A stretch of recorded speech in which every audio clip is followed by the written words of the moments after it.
ఈ దేశంలో అనేక మంది అనేక సందర్భాల్లో అరెస్ట్ అయిన సందర్భాలు ఉన్నాయి. మీకు నేను గుర్తు చేస్తున్నా, జయలలిత ఈ రాష్ట్ర ముఖ్యమంత్రిగా, తమిళనాడు ముఖ్యమంత్రిగా ఉంది Jayalalithaa. She is also powerful lady, ప్రజలు ఎన్నుకున్నటువంటి లేడీ, మాస్ లేడీ.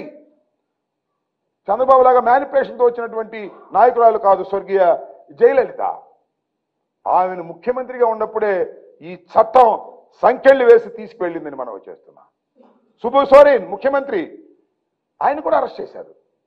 చట్టానికి ఎవరైనా ఒకటే, చంద్రబాబు అయినా ఒకటే, చిన్న బాబు అయినా ఒకటే, పెద్ద బాబు అయినా ఒకటే.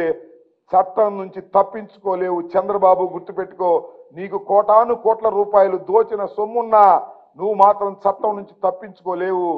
శిక్ష పడటం తప్పదు నీకనే విషయాన్ని గుర్తుపెట్టుకోమని మనవి చేస్తున్నా. నిన్ను క్యాష్, నేను ఇంకోటి కూడా చెబుతున్నా, కుప్పంలోనే రేపు క్రాష్ అయినా, కుప్పంలోనే గెలిచే పరిస్థితి లేదు చంద్రబాబు నాయుడు గారు అని మనవి చేస్తున్నా. నేరాలు చేసిన 1000 గొడ్డును తిన్న రాబొందు ఒక గాలివనకు తెచ్చిద్దంట. ఒక సామెత ఉంది మాకు. 1000 గొడ్డును తిన్న రాబొందు ఒక్క గాలివానకు తెస్తుందంట.